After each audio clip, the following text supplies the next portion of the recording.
Centre উইকেটে batting shadow করছেন টাইগারদের টি-20 দলপতি লিটন দাস।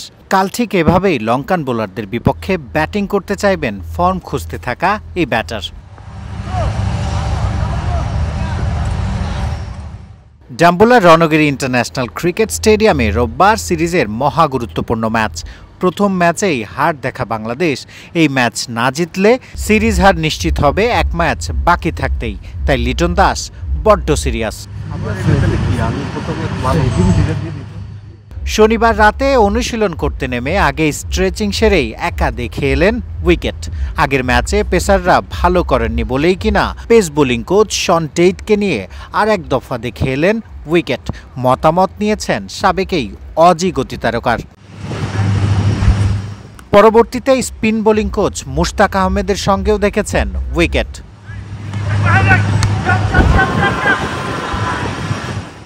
সতীর্থদের সঙ্গে হাস্যোজ্জ্বল লিটন দাস। টাইগারদের টি-20 দলপতি দলকে এক করে রাখতে চাইছেন, তবে বিপত্তিটা বাধছে নিজের ব্যাটিং ফর্মে। ওয়ানডের অফ ফর্ম টি-20তেও টেনে এনেছেন। ছবিতে যেমন দেখছেন লিটন দৌড়াবার চেষ্টা করছেন, তবে তাকে পেছন থেকে ধরে রেখেছেন Mustafizur Rahman.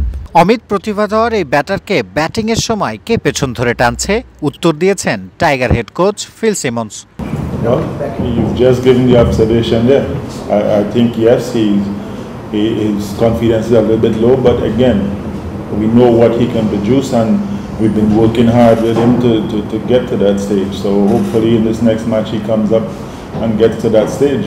Hopefully he gets off as quickly as we want him to get off and shows the abilities that he has. কোচের এই আশা পূরণ হলে আদতে লাভটা বাংলাদেশের। টানা হারের বৃত্ত থেকে বের হবার উপায়টাই যে বের করতে পারছেন না টাইগাররা, আর সেখানে অধিনায়ক লিটন দাসের ব্যাটিং যে বড্ড গুরুত্বপূর্ণ তা তো বলার অপেক্ষা রাখে না। শ্রীলঙ্কার ডাম্বুলা থেকে শিহাব হাসান খান, ক্রিকেট 97। ওয়ালটন এখন দেশের সীমানা পেরিয়ে পৌঁছে গিয়েছে 50টিরও বেশি দেশে। ওয়ালটন, ঘরে ঘরে বিশ্বজুড়ে।